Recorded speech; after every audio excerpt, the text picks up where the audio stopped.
Merci, chers collègues. La parole est à Monsieur Meyer Habib, au nom du groupe UDI et indépendants.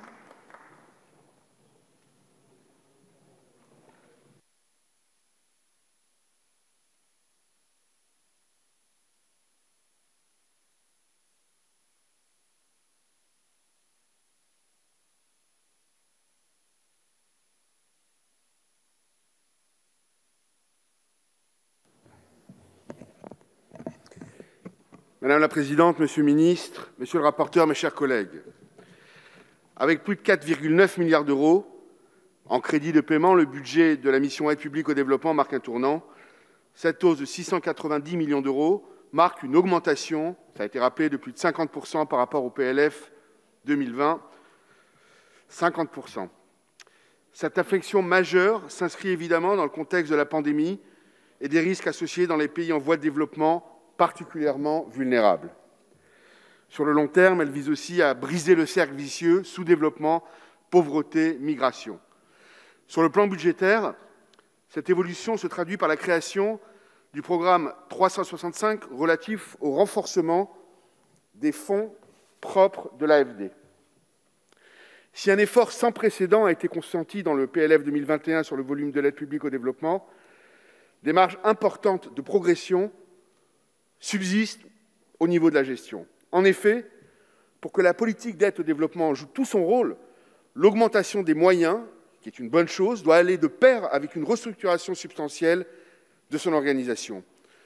Dans un environnement morcelé, des programmes souvent dispersés, il convient d'optimiser la contribution de tous les acteurs du développement dans le cadre d'une stratégie claire et cohérente. Le premier point d'attention réside dans les priorités poursuivies. Se pose en particulier la question de la conditionnalité des aides. La politique d'aide au développement constitue un instrument privilégié pour promouvoir nos intérêts et nos valeurs. Je répète, nos valeurs, Monsieur le Ministre. À cet égard, je rappelle qu'il faut une transparence totale et une vigilance renforcée concernant les acteurs bénéficiaires. Je ne pense pas, à ce stade, que le programme y réponde totalement. C'est une inquiétude majeure pour moi.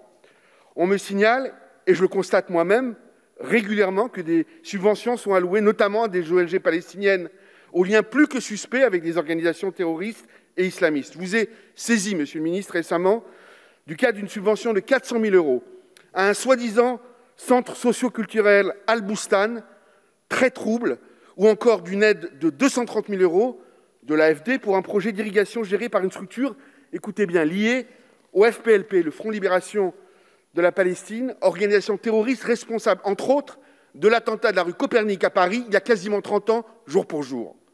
À l'heure où notre pays est touché dans sa chair, il n'est pas acceptable qu'on se fourvoie dans des programmes, même indirectement, évidemment, et involontairement, on va dire, liés à des organisations terroristes de près ou de loin. Et je profite de cette occasion pour témoigner encore une fois toute ma solidarité, mon émoi, ma tristesse avec les victimes du terrible attentat de Nice, mais aussi ma colère, comme vous, j'imagine. Autre point d'attention essentiel, la politique d'aide et de développement doit être un instrument de lutte contre l'immigration illégale, notamment en provenance d'Afrique. Il faut renforcer drastiquement la lutte contre ce fléau. Ce matin, Monsieur le Ministre, le boucher barbare de Nice, Brahim A, était un clandestin tunisien, âgé de 21 ans, repêché et sauvé par un bateau de secours italien le 20 septembre dernier en Méditerranée.